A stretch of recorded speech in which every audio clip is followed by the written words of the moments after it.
Good afternoon, good afternoon, good afternoon again, folks. Welcome to another episode of Spilling Tea. I'm your host, Tiffany Daniels. We are going back to that horrible world known as the JRC. Now, usually I would do the full disclaimers, but I'm wanting to get a couple of extra videos out and start doing them in bulk again, just so I can get a little bit more structure back in before the new year and, getting into the medical billing and coding classes. Sorry, I'm happy, folks. I really am. I needed out of cells so bad. You don't know. All right. So, we'll just go through the trigger warnings real quick, starting with when we talk about places like the Judge Rotenberg Educational Center or Agape Boarding School for Boys, you're going to hear vivid descriptions of and catch clips or surveillance footage of people with mental health issues and disabled people being tortured and abused. If you got young children present, please utilize the headphones. This channel is marked not for kids for a reason. We do use profanity and speak on dark subjects. If your child is 16 and younger and they are watching it, parental supervision is advised. When we talk about places like the Judge Rotenberg Educational Center, Agape Boarding School, and all their bizarre, insane, evil, evangelical twin spawn that go from California all the way to New Jersey, what you're going to see from these reports is special level gaslighting from hell. Not even good gaslighting. I mean, if you had at least a decent 5 minutes to look at it and use critical thinking, you will be able to see how batshit insane it is and have it haunt your nightmares like it does to me every single night when I go to bed. So be prepared for abuse apologencia, torture apologencia, and very thinly veiled attempts at manipulation, trying to get a knee jerk emotional response out of you. People like this try to get that reaction out of you because if they can shock you, they can get you out of rational thinking. If they can get you out of rational thinking, they can perhaps manipulating you into taking their side. It's been a tactic that has unfortunately worked far too long when it comes to places like the Judge Rotenberg Educational Center. Because let's be blunt, folks, you and I know if that was any other school, if what the JRC does was found out to be being done inside a public school, in particular that 6 kids are dead because of them, that school would no longer be in existence and only live on in memory as a byword. So, be prepared for that. Welcome to Gaslighting 101 Hell. Please send help. Alright, so where we left off last time. RAG's aggressive behaviors include punching, kicking, headbutting, pinching, biting, and pulling the hair of others, resulting in significant injuries to family, other patients, and staff members caring for him. So, here again is another billionth example of the JRC first, before they even get into their tale, trying to gaslight you by painting this student as bleak as humanly possible. They want you to think that someone like me rolling in there is basically Hannibal fucking Lecter. Okay? That's exactly why they use this method. They want you to believe that we are absolutely, completely out of control all the time. It's a lie, folks. It's a lie. Now, am I going to tell you that these things do not happen? No, because unlike the JRC, I'm not a liar. What they won't tell you is we're not engaging in those behaviors 24/7 all the goddamn time.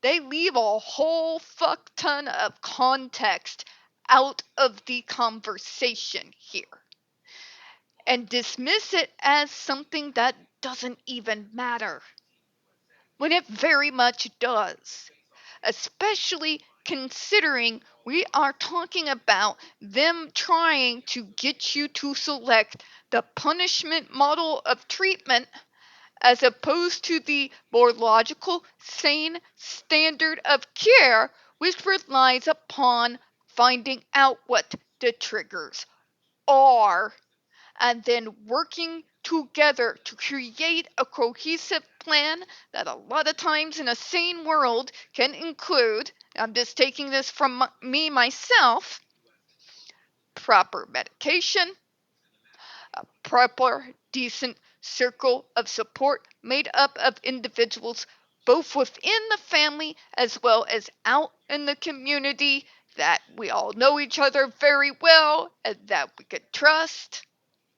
There's a lot that goes into that particular treatment program, and I can tell you, as the person who is actually living within it, it has been pretty goddamn successful, if you ask me. Okay? We're not engaging in all these dangerous behaviors all the goddamn time.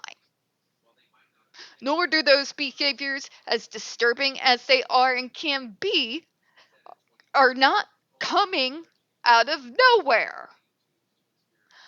But what the medical model has done and the JRC has adopted without adopting to the changes the rest of the medical model has, it benefits them to portray us that way. Okay? It benefits them to paint us with that picture without, it's giving small details of the picture without showing the finished product. Okay? As a person who's been through the service system and worked within the service system and helped build a lot, in particular transition age from high school to secondary or to work, different programs out here, allow me to tell you, I'm just going to start listing all those bunches of things that they just started to list there. I'm going to tell you which ones I engaged in. Okay? So let's go through that. Punching. You bet your sweet ass I did. Walls, wooden doors, flooring, both carpeted and not. Let's see here. What else? Let's look into that, shall we? Kicking. Again, you bet your sweet ass I did. Ask my stepbrother about that sometime. Headbutting, pinching, biting, and pulling the hair of others. Yes. Resulting in injury to family, other patients, and staff members caring for him. Yes. Now, I'm going to do what the JRC is not doing here and provide you with context. Most of us, I would say every single neurodivergent I have ever met, and I've met hundreds of us at this point, have been in some way, shape, or form survivors of horrific abuse. That abuse comes in forms of public school teachers, direct care staff, siblings, parents, doctors. It's a long, horrifying list. Okay? Some of the behaviors we are listing here could be very much behaviors we are developing to defend ourselves against the folks who are fucking abusing us.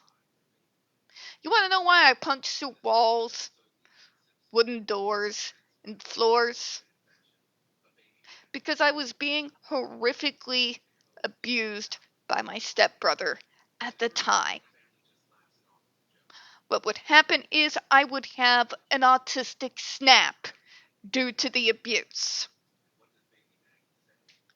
And the aggression, the anger, the rage of years of being subjected to all of that would hit me.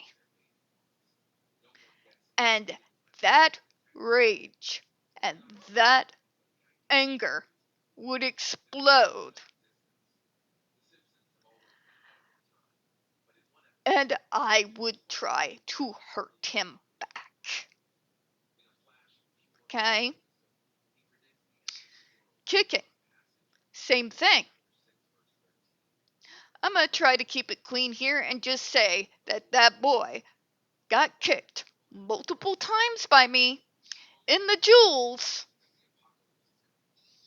because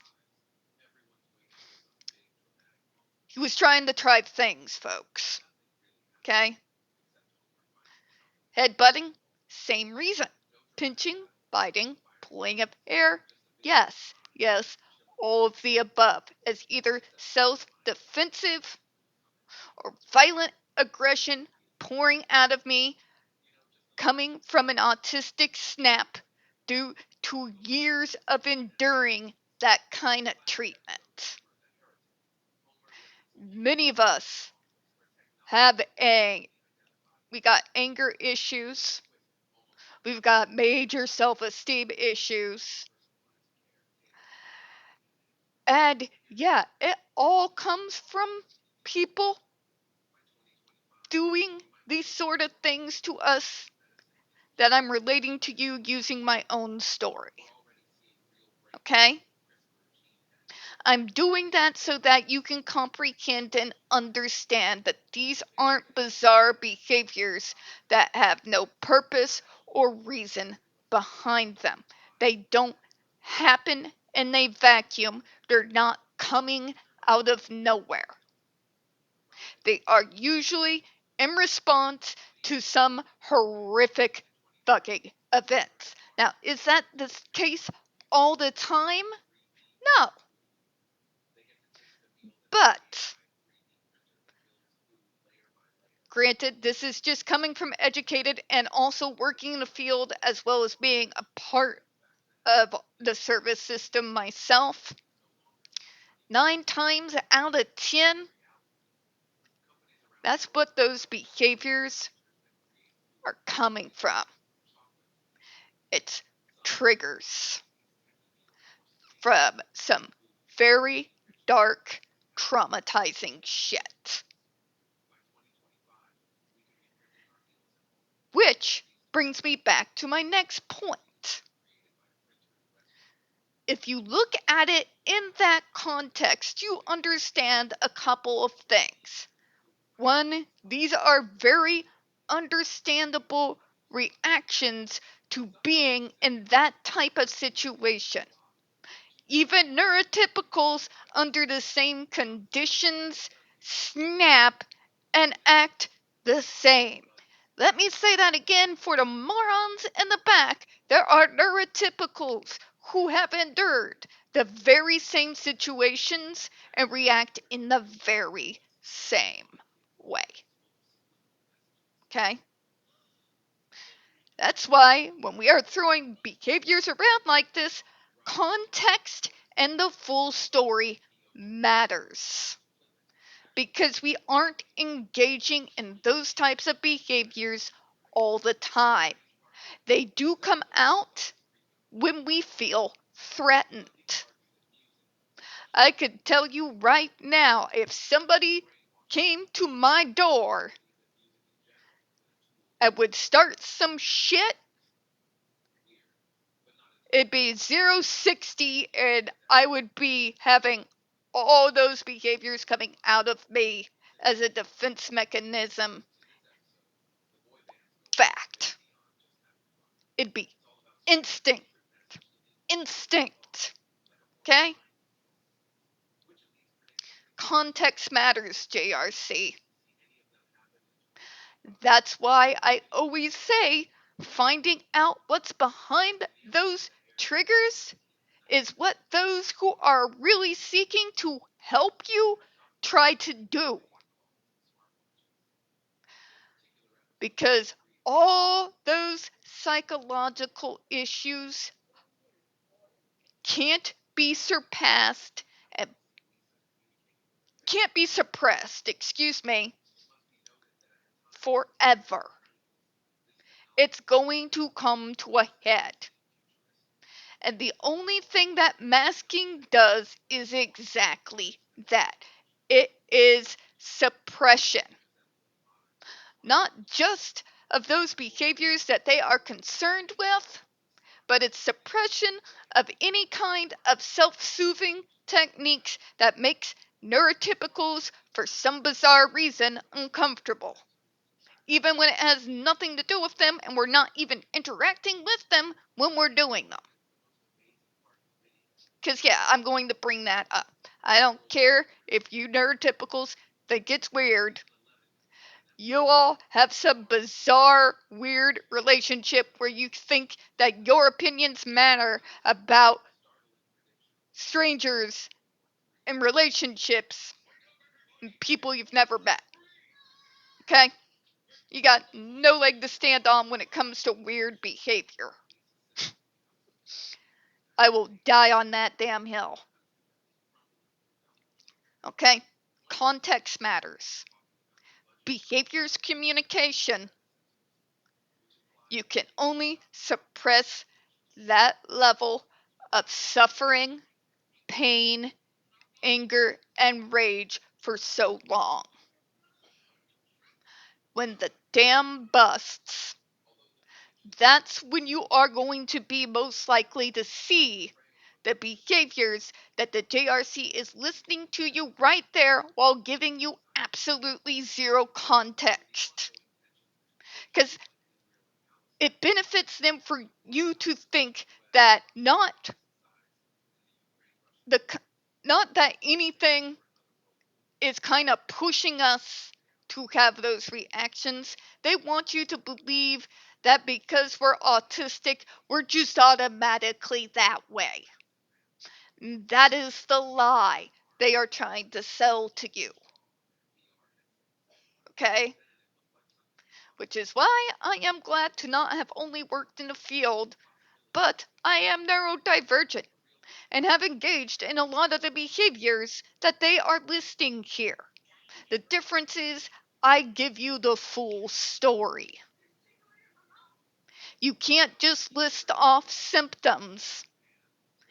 Give no one any kind of context and think that by doing so, you're going to come up with a decent treatment program.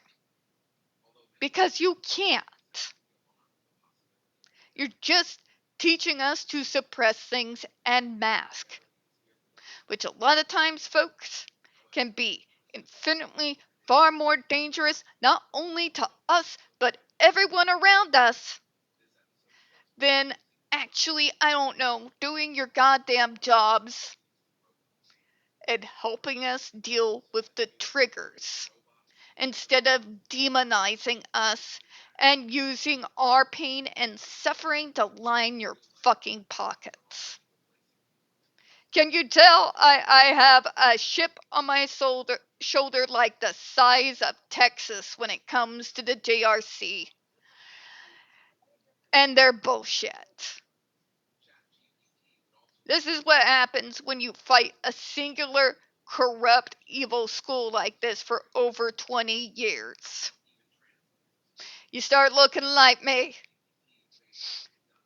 You might want to get some supplements for yourselves too. And I definitely recommend kava tea. You'll thank me later. I guarantee you that. Anyways, let's continue to go through this stupidity while they continue to victim blame. Shall we?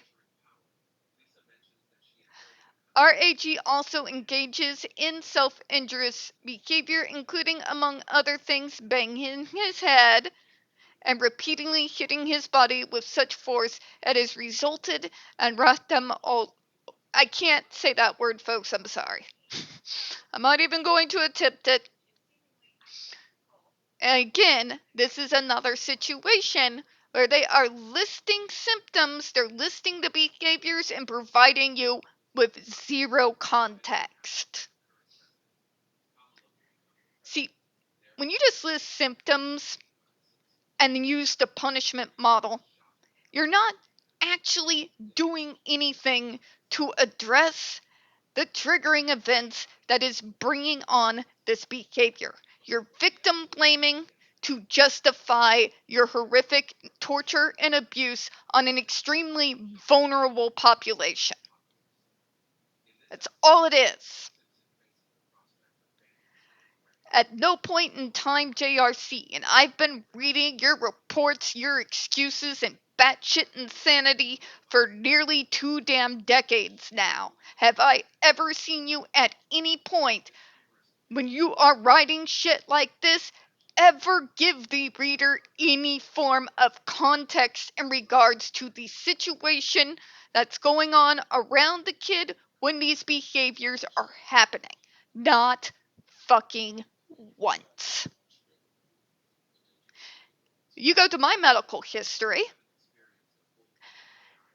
and there is a whole lot of context.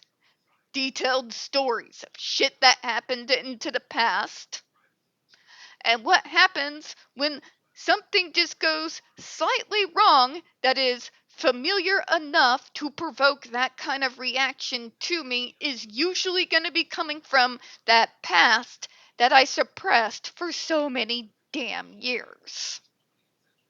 And then wouldn't you know it, my shrink and I talk about it. If it's something that's out of my control, yeah. Oh no, but Big Pharma, Tiffany, Big Pharma. Big Pharma is evil and corrupt as fuck, but they have also saved my ass every year since the 2nd grade. Please, for the love of God, shut it. Okay? Done. Done with morons like RFK Jr. and judges and lawyers who think that their opinion matters more than an actual doctor who's gone to medical school. Like, it's getting ready to be 2025. I'm 40 and I don't have to care about y'all's feelings anymore, alright?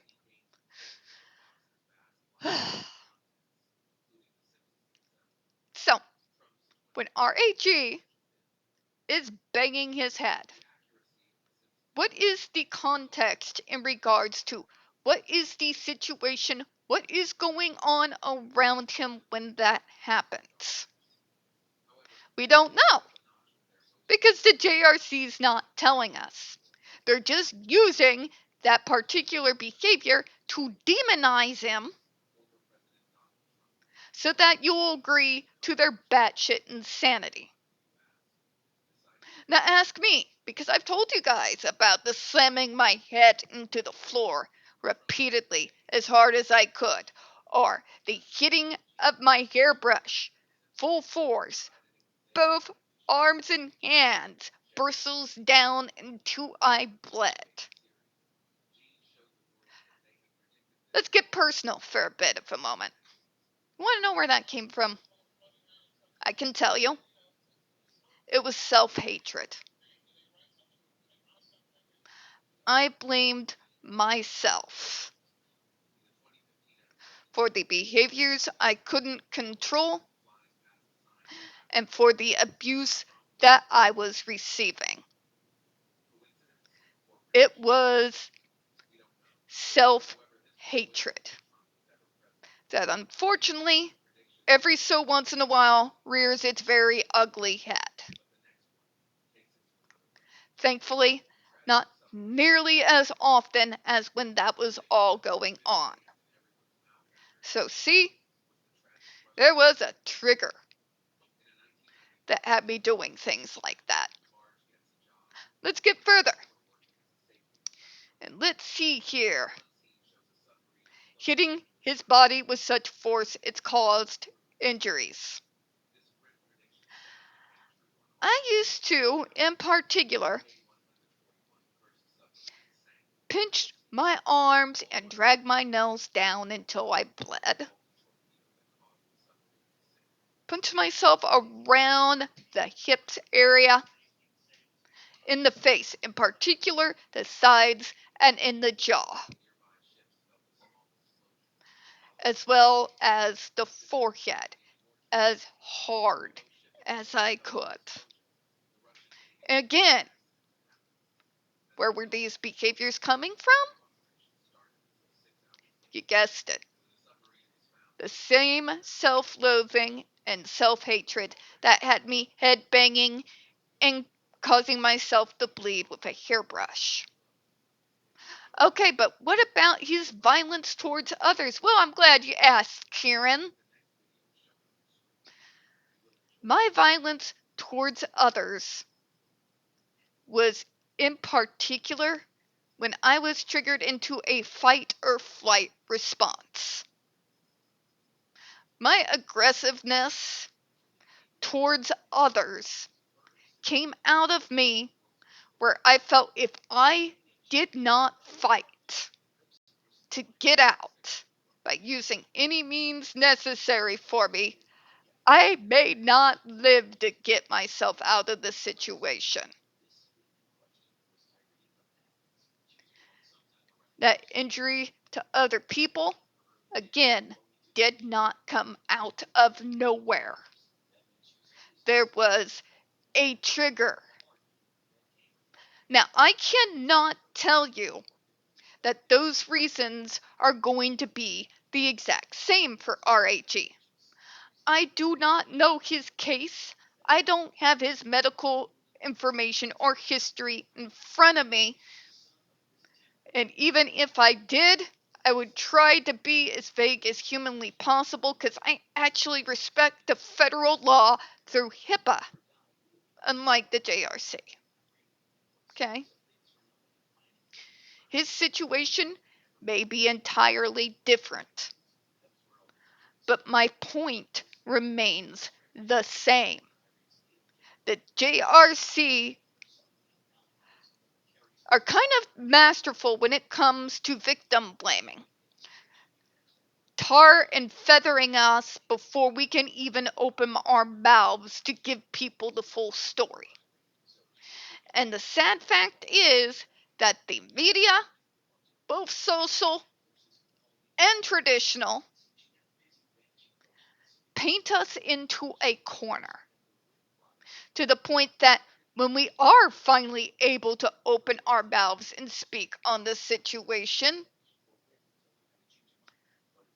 no one believes us. No one does. That was very prevalent for most of us neurodivergents from my generation. What I have seen that has made me actually so hopeful and happy is the involvement of people like myself, us older autistics, not just overcoming and getting things down to the baseline so we're able to function and contribute, but the fact that we ended up going into that very same field. There has been a slow but gradual and very noticeable change where us talking and explaining to you from where these behaviors, where do we think they're coming from, has changed the landscape in regards to treatment programs. I can't even tell you, folks, it's a whole new, different world out there. I don't hope in a whole lot of things. I am, unfortunately, kind of a nihilist at heart. A hopeful nihilist. I am a living oxymoron.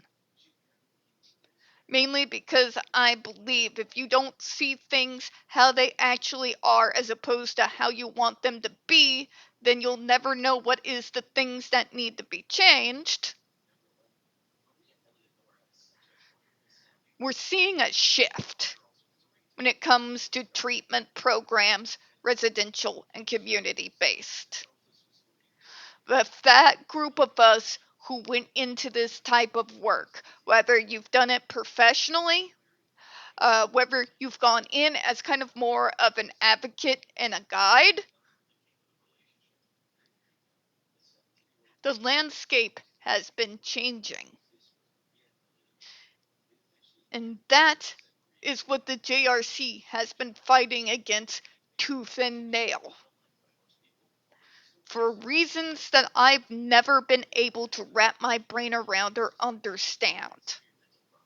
If there is a way to find out what those triggers are for your kids, if you're a parent of one of us, if there is a way to find out what they are and then craft a whole plan in addressing those, to at least get those under to baseline so that your kid can not just function but grow. Wouldn't that be the route you would want them to go to actually address and deal properly with the issues in a safe environment? As opposed to sending them to a torture hellhole where the circle of abuse will continue to perpetuate over and over and over again. Because I know which one I'm going with. Okay? Now, they go into his early elementary school years, violently attack family members, community members, patients, and staff members. Again, you are not giving us any kind of context, JRC. These folks have never given any context. They are so caught up in their victim blaming that they won't even give you reasons into even their bizarre ideas. They just want to list all our horrific behavior and get you to leave us in their hands of essentially our modern Josef Mengele.